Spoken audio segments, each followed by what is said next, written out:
pick up with an idea that we were working on a little bit Tuesday, which is to remind ourselves of a distinction that we made that will help us get an overview of what we're going to be doing this semester.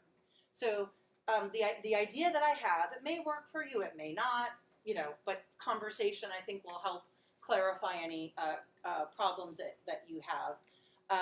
The idea that I have is this: we start with a big picture, right? I will tell you what it is that we want to walk away from today thinking about, but I'm hoping that the big picture provides us with a context, if you will, a bit of a roadmap of where we're going. Okay, so it's going to be the case that we're going to talk about some stuff that you might say, I don't quite get this, or what the heck is she doing? I have no idea what's going on. Or you might say, oh, this is great. I don't know you, right? But the idea is that when we leave here today, you'll say, okay, I know that this is where we're going, even though I really don't understand some of the stuff that's going on sort of between now and then. But it doesn't matter because that's what I'm here to learn, right? And then you'll walk away saying, oh, okay, I get exactly what it is that I'm supposed to leave here with because Mia told me, okay? And then we'll also do a little bit of practice with one of the programs, the first of the programs that we're going to use. So I hope it's the case that you then say, okay, I have a pretty good idea of how some of these pieces fit together. Okay, so you recall that on Tuesday, I said, when we study argumentation, or when we study reasoning, there are two basic categories, or two modes, maybe is the better way to put it, two modes of reasoning. One is experiential and one is non-experiential. And I use that language because it's not technical, right? But I then went on to say that experiential reasoning, it's called inductive reasoning or empirical reasoning. And I gave you a rather elaborate example, remember, about the hives, right? But I can give you another example that's pretty straightforward, less involved than what I was talking about the other day. It goes like this. Suppose that you have access to one of those old-fashioned cars, with a combustible engine and a battery and the key that you put into an ignition and you turn the ignition, right? What if you have an access to one of those types of cars and you put the key in the ignition, you turn the ignition, nothing happens? Take the key out, look at the key. These old-fashioned cars, put the key back in the ignition, turn the ignition, nothing happens. What is your next thought, or the first thought in response to nothing happens? What do you think? So yeah, maybe a general thought, Cody, is the car's broken. Somebody said dead. Natalia says battery's dead. Yeah, so more specifically, it's like our go-to thought, right? I turn the ignition, nothing starts. I don't get anything, just silence, crickets, right? And whether you've directly experienced a dead battery or not, maybe you've seen it in the movies, or maybe you've heard tell about it somewhere, but whether you've directly experienced a battery or indirectly experienced a battery, right, sort of from other people's experience, you infer immediately, it seems, that the battery's dead. Or maybe you skip over battery's dead and you say, oh man, the car doesn't start, now I'm going to have to call and get a jump, right?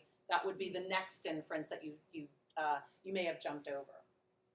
So I said, okay, that's not what guides reasoning in the study of argumentation we're undertaking. In other words, we're not reasoning in and through experience. Instead, I said, we're reasoning independently of experience.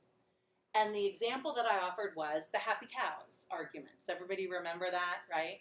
How did it go? Well, at the end, in cheesy orange of the commercial, we had two sentences that I laid out this way. Great cheese comes from happy cows. And then the second sentence, happy cows, come from California. And then recall that the commercial ended, right? Cliffhanger. Commercial ended. But you guys said something along the lines of the following. I'm sort of putting in a nutshell what you mentioned. You said, look, I don't know if these sentences are true, right? Maybe you've never met a cow, let alone a happy one. And you couldn't tell a happy one if you came across. Who knows? Or maybe, like I'd mentioned to you, that the gal from Massachusetts said, wait a minute, I'm from Massachusetts, I work on a dairy farm. We got lots of happy cows, right? So she thought the second sentence is dubious. But you all said that it doesn't matter whether you know that these sentences are true or false, or you can determine them. You agreed that if these sentences are true, what follows, and I want to say, remind me your name as we're making eye contact right now. Gev. Gev said, well, it's obvious. Our brains just say, what? Wasn't it you? I thought it was you. Somebody said, what's this obvious? Oh, it was you. Sorry, I have to look at you because I'm clearly confusing you. And sorry, you are? Daniel. Sorry, I apologize, Gev. I apologize, Daniel. Tell me, what do you infer? Great cheese comes from California. Awesome. Great cheese comes from, I can spell California. Okay. So Daniel says, look, all I have to do is think about the relationship between the elements in each of the sentences and then compare those elements, right, with each other, and what drops out is this inference. Right now, again, some of you say totally obvious, some of you say not so obvious. Don't worry. I think I've mentioned this before, although maybe not in the following terms. If you find yourselves confused, and this will happen, right, don't freak out. It's like puberty. It sucks, but it's normal and natural, okay? So you might be confused saying, I don't see it, Mia. I don't see the inference. That's okay. You will get there. But we did, I think, in the interim, offer another example that maybe works better for some of you. We tried this, right? Remember the transitivity of identity? If A is identical to B, you learn this in math, right? And B is identical to C, it follows that. Yep, A is identical to C, right? And then in math, you'd plug in numbers or whatever it is that you do in that crazy discipline, right? But it doesn't, you don't need to have smelled B, C, or A. You don't need to have tasted the identity sign, or if you want to call it for our purposes right now, the equal sign. You don't have to experience in the way that we typically think of reasoning by experience in order to infer, right? It's about relationships. Right? In this case, it's a purely intellectual movement. Let me rephrase that. It's an intellectual movement that's based entirely on the conceptual relations. Right? If you understand the meaning of the identity symbol, if you understand that B is the same in each iteration, you can infer without the aid of experience. So this is what we called deductive reasoning. Okay? Now, let me give you a couple more examples because I want to keep pushing in the direction of where we want to go. But I want to do that by way of pushing more on the idea that we do not use experiential or empirical reasoning to achieve our goal in this class. So here's another example. Sorry, let me give you the example and then we'll talk about this. suppose that I say, and I'm going to make abbreviations just because it'll be shorter. Suppose I say Mitt Romney or Barack Obama was the 44th President of the United States, right? And then suppose I go on to say, well, it's not the case that Mitt Romney was the 44th President of the United States. So, what follows? Right. Barack Obama was the 44th President. Now, you might object, Mia, come on, I was there. I know this by experience. I was there when Barack Obama was elected. I was there when he was reelected. I experienced it. This is an inference by experience, right? And my response is, no, actually it's not. It may, in fact, be the case that each of these sentences can be sort of verified by the historical record, right? But the inference does not depend on that historical record. Let me give you another example. So example 1, example 2, here we go. Are you ready? The moon is made of green or blue cheese. And again, I'm writing in a little bit of shorthand here. Right? The moon is made of green or blue cheese. It's not made of green cheese. So, the moon is made out of blue cheese. Now, 2 questions for you. One is, did you rely on experience to tell you about the inference? No. And in fact, so 2, in fact, you'd say, but Mia, this is just, nobody believes it. We all know the moon is not made of either one of these 2 things, right? So you would say, this sentence is, up here, this sentence, it just can't be true. It's not made of either one of them. And the inference is false. I want the truth, you say. Well, what you want to think about, and this is part of the really lovely stretchiness that we're going to keep working on in logic. Oops, sorry. Forgot to turn on silent. Hold on. All right, there we go. All right, so the stretchiness is this. You can adopt the standpoint where you suspend judgment, right? And you can say, look, maybe I can't know, or maybe I just don't know, or maybe I do know, but that's not what I'm after right now, whether or not these sentences are true. Let's assume they're true, right? And let's see what follows. What we're after is, this is the big game for us, is the what follows, right? And more importantly, not just what follows, but how can I consistently, so by means of rules, determine what follows? How can I demonstrate what follows? That's our big ticket item that's huge. Arguably the biggest skill that reflects this stretchiness is the following. We're going to think strategically, ultimately. What do I mean by that? Well, let me give you 2 examples, and then let's come back to what's on the board. You line up to run a race. You're going to run a marathon. Yeah? Loads and loads of you lined up at, where are you?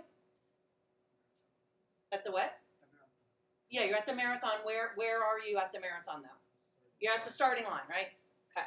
You're all ready to go. Starting pistol goes off. Do you just fly off into 8,000 different directions? No. Why not? Because there's a course, exactly, Kyle. And what keeps you from flying off in a million different directions? The finish line. So sorry, remind me. So Kyle, Angel, Muhammad. So Muhammad's at the finish line. Exactly. in advance. So before you begin, you have the end in view. And the end, in connection with the beginning, right? In connection with, your physical fitness, certain peculiarities of, let's say body type and running stride and whatever it is that people do when they do marathons, right? Those all determine how you proceed, right? You don't just go off into a million directions. Right? Does that make some sense? So far, so good? Okay, so I'm blanking on my other example. Oh, and I thought it was so good, too. Well, that's okay. Maybe I'll remember it later. Point is that, right, that we've got, I know what it is. It's like I use it all the time. You think I remember. Hold on. So the point is you've got an advance of starting where you want to end up, right? Okay, suppose that you and I here in Woodland Hills, California, say, hey, Friday night, we're all going to see some movie in Hollywood. We're going to go to the Chinese theater. It's a movie that starts at 7:30 on a Friday night. We're all in Woodland Hills, smiling because you are. Janet? What do you think? Traffic, yeah. So, movie starts at 7:30. We got to get our popcorn. We got to we back time it, right? We're really good at doing that here in Los Angeles. When I moved, when my partner and I were courting, he's from the South, so he's in a small town. He thought I was nuts and we were living in a small town, when I said, oh, we're going to go see The Matrix. This was ages ago. The first Matrix, the good Matrix. So we're going to go see The Matrix. And I go, okay, so it starts at blah, blah, blah. And I got to go back. Okay, so we've got to leave at. And he just looked at me like I had just, sprouted horns, right? Because, in the small town, it takes 2 seconds. You don't really have to strategize, right? You don't have to strategize very much. You just say, oh, okay, I know. At the most, I do this, right? Here, it's more complicated. Well, that's what we'll end up doing with reasoning. We've got, let's say, a fairly complicated piece of reasoning that requires a lot of strategy work, and we'll have rules that will guide us. Okay, more on that in a little bit. So, for example, in some versions of the system that we're learning, this form of reasoning, it's the same form in these 2 different examples. The content's different, the form is the same. Hold on, we'll talk about that more in a moment. We won't, in some versions of the system, we are given these as rules, this form as a rule for getting to our conclusion. But in our version of the system, we're proving the rule. So we're going to have this really robust set of skills when we're done. Now, I mentioned to you that the content is different, yes, but the form is the same. Is anybody comfortable telling me how they would articulate the form? And does the question make sense, what I'm asking? So here's a question for you. Can you see that this reasoning and this reasoning follows, how about this, the same pattern? Is that fair enough to say?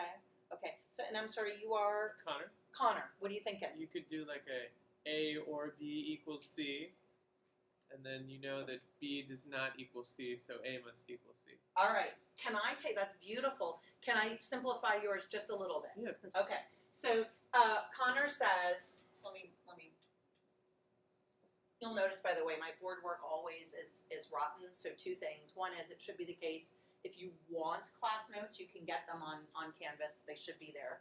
And then secondly, if there's something that I've written and you say, what the heck is going on, either because it's illegible or you're not quite sure how to follow the board work, just yell at me and I'll fix it up.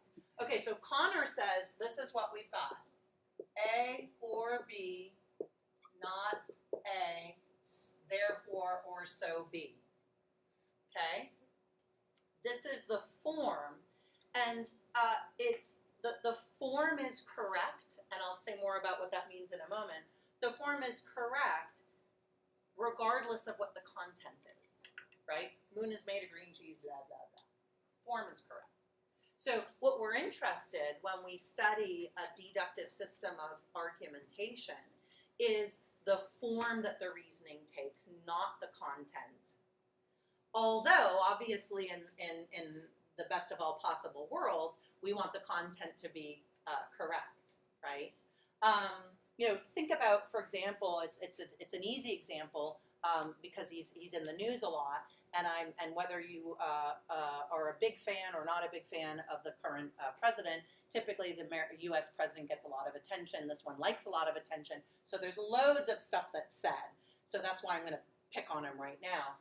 Lots of times people say, no, he's lying. This is not the case. And people get really upset with, let's say, the content, right? Now, fair enough. But what if you start, when you're trying to analyze and evaluate what's going on with what this person is saying, what if you say, well, hold on, let me analyze this guy's reasoning. Is the reasoning any good? And P.S., again, whether you're a fan or not, it's objectively the case. I think I can demonstrate it. He doesn't reason well at all. Right? So you could say, look, I don't want to get in the midst of whether or not the content is valuable here, is meaningful. I can just toss out the reasoning. The reasoning's no good. Why don't you come back when you can reason better, right? Then we can talk. Or you could say, look, hey, fine, I'll accept what you say is the case, right? But I'll show. So suppose you want to talk about, let's say, lies or whatever else. You can say, well, you said this, and what follows from that is going to be contradictory with something else that you've said. So you kind of can't do both. You can't have it both ways. But what we'll get in this course is a set of conceptual tools and a set of skills that will allow us to do that work, right? So that rather than sort of getting invested emotionally in the exhaustion of, being upset at what somebody is saying, right? We can say, well, let me just go ahead and analyze this, and I can evaluate it according to the rules that we're going to learn. Fair enough? So far, so good? Okay, so let me now take all of this and in a nutshell say that we've got a very cursory overview of the plan of studying a certain sort of argument, namely a deductive argument. Now, you might have heard the language of induction and deduction before, and let me tell you that when you think of deduction, it's not exclusively the case that we're always literally deducting from our evidence to get to our goal. So think about it this way. Isn't it the case that in a sense that we've deducted A and we're left with B? But that's too narrow a sense of deduction, right? When we're talking about deduction, we're really just, this is very general, but we're talking more broadly about reasoning that proceeds independently of what experience teaches us, okay? So there's that. If you've had, so here's a comment. If you have taken a critical thinking course here at Pierce or one of the other, one of our sister colleges, it would be Phil 6 or Phil 5, if you've done that. You've done some work with the difference between deductive and inductive logic. Here we're taking our deep dive into deduction. Okay, so is it fair to say that you can see inferences or mental movements from, in this case, a set of statements to another statement? Okay, so what we're studying here then is argument, so argumentation. Specifically, we're looking at deduction. And when we're studying argumentation, we're going to eventually study the rules that govern correct inferences. Okay. And then when we're dealing with an inference, or I'm sorry, let me rephrase that. When we're dealing with an argument, we're dealing with a collection of statements, okay? So when we're talking about an inference, right, we're talking about, let's put an arrow over here, an intellectual movement from one or more statements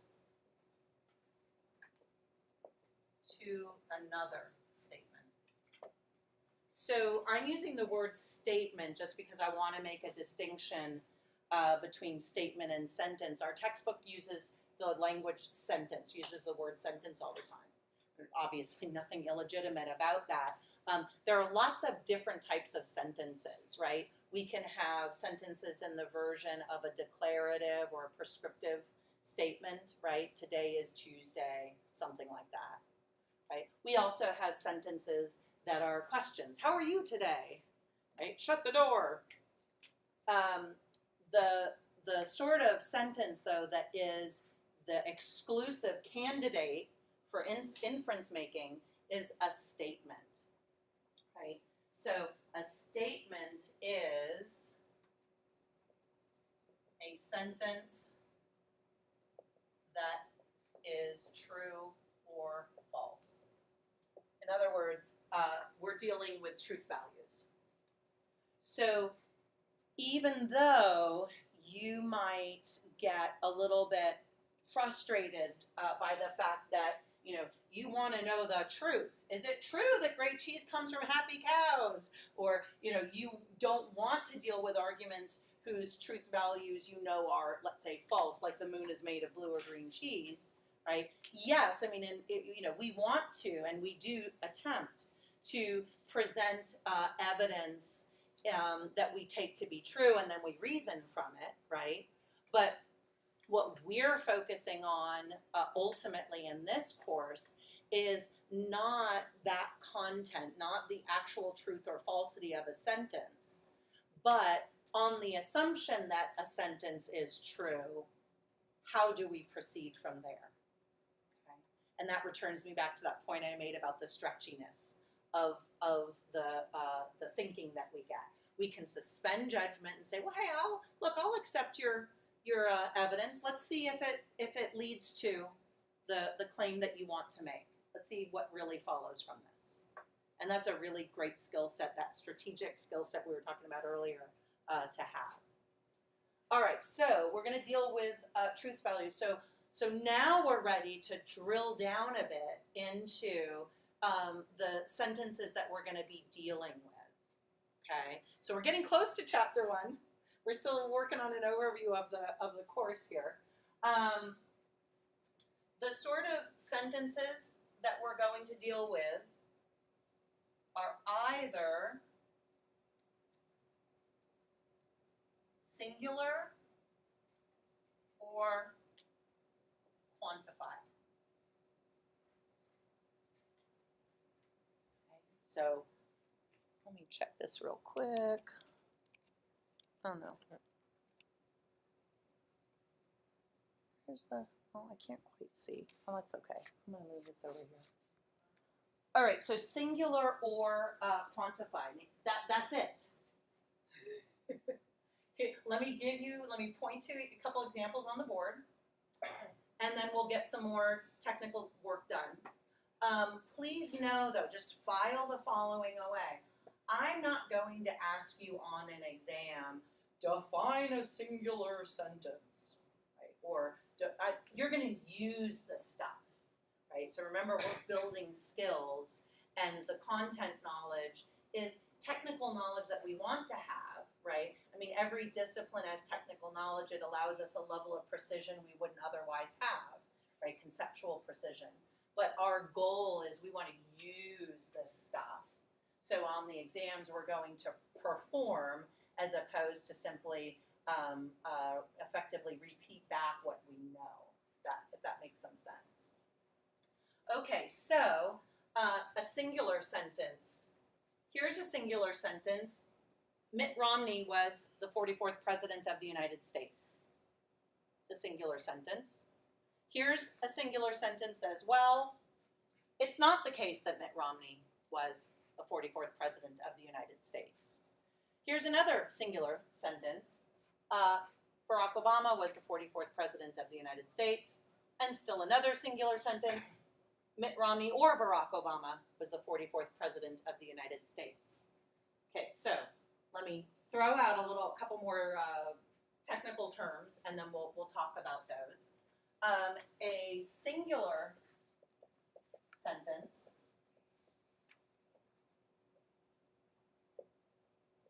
consists of named, or so let me rephrase that, of at least one named entity. And in our version of the language that we're learning, a predicate.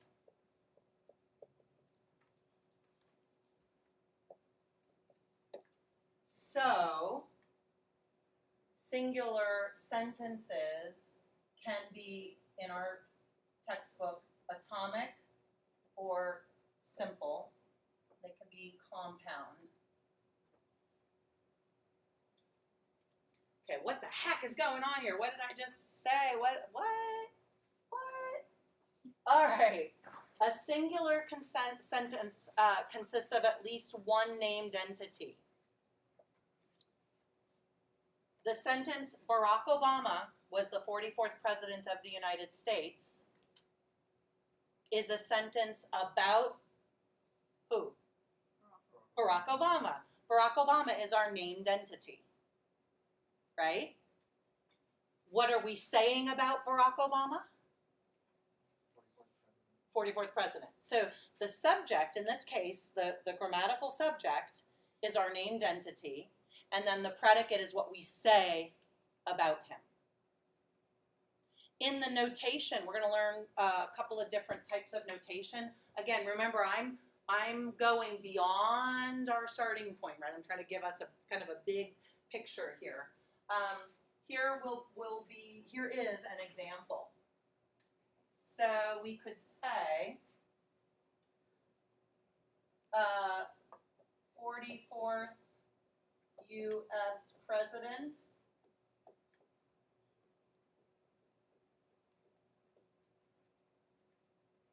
So I wrote capital, well, the Roman numeral 4 is not capitalized, right? But you'd capitalize, right, the predicate, 44th U.S. president, and then in parentheses, lowercase, the name Barack. Okay. Another bit of notation we will learn is we could just say capital B, where in an argument involving the sentence, Barack Obama was the 44th president of the United States, capital B always notates that sentence. It can't sometimes be a notation for another sentence. It's just that one. Let me give you another example. So I keep wanting to say gas, but that's not right, and I know it's not right, but I'm thinking of someone I know named Raz. But is it G-E-V? Okay.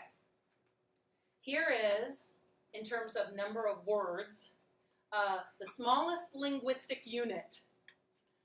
An example of the smallest linguistic unit. Let me go ahead and erase the compound here. Suppose that I say G-E-V, Gev sits. Gev is the grammatical subject. The verb is, rephrase. The verb is sits, right? So, entity, named entity, Gev, predicate, what we're saying about it. So, in our language, that we're in the logical notation that we're learning, we would get capital S sits, parentheses, lowercase G-E-V, or we could have simply capital G, and in the argument, in the relevant argument, capital G is always Gev sits, Gev sits, Gev sits. Doesn't mean that whatever argument in the universe you create, G is always Gev sits. No. You're restricting your domain. Okay. What do you think? So far, so good? Now notice, like ordinary language, right? So the versions, of logical notation we're learning, just as arbitrary as our ordinary language. Okay. Now, why do we do this? Why don't we just keep everything in sort of ordinary language, prose form? Well, we'll see that what we're after, first off, with, in this case, the atomic sentence, but eventually also in the case of the compound sentence, we want to see the logical structure of the sentence. And so the notation is aimed at that. I think that's clearer with this articulation. All right, so that's atomic. Now, how about compound? P.S. Compound is chapter 3, 4, and following. Compound, let's go back to the Mitt Romney, Barack Obama. Either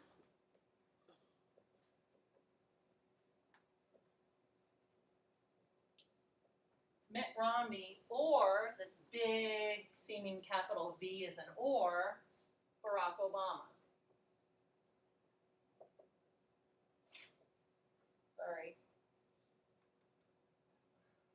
So, with all this junk in the way, Cody, Mohammed, Gav, remind me you are, Evelyn, do you guys see that okay? Push this over here.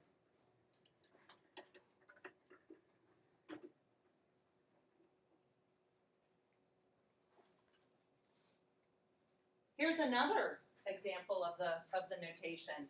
Well, it's not, there's a hook here, it's not the case that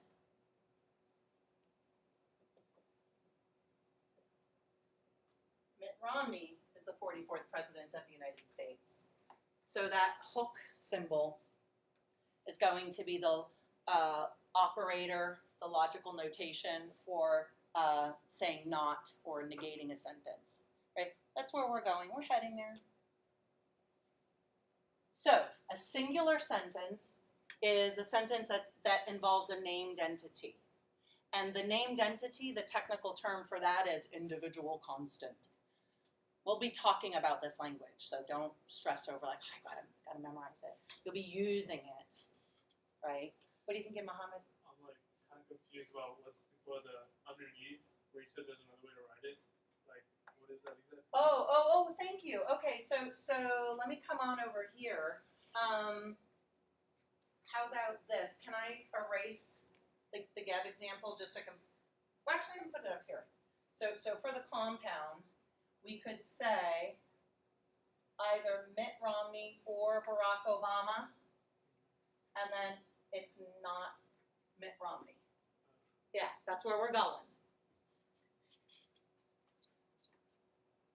Okay, so the singular sentence can be simple, aka atomic. We'll talk about why our textbook calls it an atomic sentence, but just know that it's an atomic sentence. You can probably figure it out. We'll talk about it. It can also be compound, right? And a compound sentence is going to be a sentence that involves one or more of these logical operators. Our textbook will call them connectives. Typically, I think about connectives in terms of the name, not the symbol. I think of the symbol as the operator, but again, this is just sort of convention, so don't stress over that distinction. Okay, so far, so good? Now, some of you are going, yeah, okay, sure. And some of you are going, oh my gosh, I hate this already. Remember, we talked about this. Some of you are going to be like, I hate this so much. I stopped paying attention because I hate it so much. That's okay, right? Just notice your discomfort and say, it's going to get better. Notice your discomfort and say, no, I need Mia to clarify this right now, in which case you say something. Notice your discomfort and say, it's okay because we're doing way more today than I need to walk away from here knowing. You'll get there, okay? What's the class mantra? If Mia can do it, We can yes, right? I'm like, seriously, trust me. People didn't think I was going to make it. All right, here we go. We've got our singular sentence. We're going to be dealing with singular sentences like all the way up until chapter 9. Then we move into quantified sentences. These are quantified sentences. So what are we talking about? Well, isn't it true that we're talking about the category or class or group of great cheeses? Things that are great cheeses? Things that are happy? Things that are cows? California is a name, but in one version of the system we could say things that are identical with California. But let's focus for the moment on happy cows. I think that'll be easiest for us to think about in terms of quantity. Are we talking about Gertrude the happy cow? No. We're in quantifier language, we're dealing with a universe of stuff that we've carved out in terms of groups of things. So this stuff is cows. This stuff is tables. This stuff is chairs. Right? Think about genus and species. Okay? So, a quantified sentence, and if it's okay with you, I'm going to erase some of this stuff. Tell me if you're okay with that. So far, so good? All right,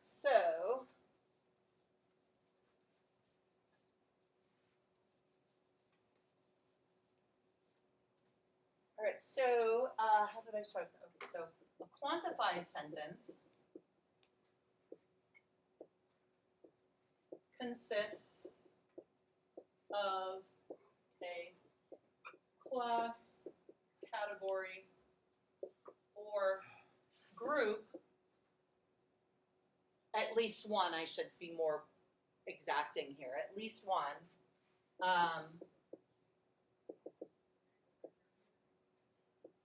and a variable, at least one. So think about your variable as like a placeholder, right? So here's how we could talk about happy cows. So here is the class of cow, right? And then instead of a name, we don't have a name, so we use a variable. So entity cow. Don't know if it's Bertha. We don't know if it's George. We don't know the name of the cow. Right? Entity. How many? I don't know. We haven't said. But here's a question for you. How many cows do you think are implied in the sentences where those cows appear? Only cows in California. Say again, Kyle? Only cows in California. Okay, so you're talking about, you're thinking that you're talking about cows exclusively, but let me ask you the question a slightly different way. It's advertising, right? So are we talking about like one or two cows, or do you think we're talking about all of them? All of them. Yeah. So we're saying, here's our upside down A. Every entity is a cow. You might say, holy moly, you mean everything in the universe is a cow? Well, that's what this sentence says. It's an atomic or singular sentence. Right? But what if we want to say, let me try this, all cows are happy. We would get this. For every x, if x is a cow, then x is happy. That is a compound sentence. So this says everything is a cow, and this says everything cow is happy. What do you? And you are Rampton. Thank you. What's the significance of using this language, if that's what you call it? Yeah, great question. Okay, so just a real quick point. This is an arrow, and it's part of the notation. We will learn. We're not going to see this till chapter 7. I know. Okay. So Ramtin asked this great question, sort of why are we doing this, or why will we be doing this? So this will be chapter 9, right? The short answer is, and it's an answer that I find resonates. I don't know if it resonates with you. We'll see. The logical notation does sort of two things for us, and they're related. One is the logical notation takes us away from the context, connotation, associations that we have with ordinary language, right? And sort of forces us to think more about, now here's the other part, the structure of the sentence. Right? Does that make some sense? And if that doesn't make some sense, I hope it will be the case, because we're actually getting ready to do this, when we talk about our first program, Tarski's World. The logical structure of the sentence is what's really at stake for this notation. And I hope that talking about Tarski's World will say, oh, I get that by putting our ordinary language into logical notation, we better grasp the logical structure of the sentence. I don't know if this will help. You know how we all study grammar? It doesn't matter what our native language is. We all have grammar rules, right? And some of the rules are easier than others. I mean, English is sort of notoriously, because it's such a mishmash in so many ways, there are these bizarro conventions, right, that really don't seem to have any fundamental significance, right? Well, in logic, yes, there are conventions of notation. So in that sense, they're arbitrary. But logic is after the fundamental structure of what it is that we are trying to articulate about whatever we take to be the case. Does that make some sense? Okay.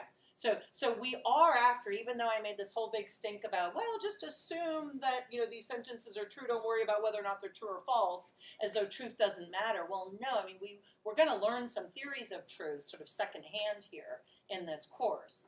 And in fact, argumentation is after the truth. But and it is the case that the way that we structure our sentences in terms of the notation is supposed to reflect something super fundamental about what it is that we are claiming about the real, whatever you take the real to be, right? Another way to put it is this. I mean, think about really long passages, right? You're reading a novel, or maybe you're reading a long poem, or you're reading, a long textbook. Finding so earlier I think it was Connor who took the Obama, Romney, green cheese, blue cheese argument, and he gave us the form, right? Seeing the form or formula is just visually so much sharper than the long sentences. So having all that clutter gets to be a lot for us to grasp, just to compass visually, right? So even though this looks like a mess maybe to you now, when we get here for reals, yes, this just makes the argument that much clearer, because there aren't so many words flying around. All right, so this is later, right? Chapter 9.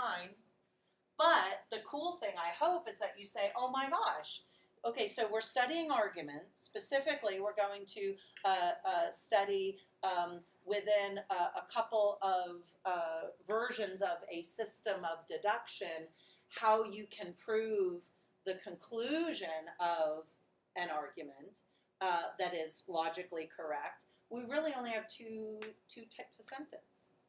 And each type of sentence can be presented in two ways, simply, atomically, or as a compound. So there's not a ton going on ultimately. Now, I've also used language that I haven't articulated or I've used the technical language, but I haven't defined it. I defined an argument for us, but I didn't define, evidence or conclusion. We'll get there, right? For right now, I hope we're good with what we've got.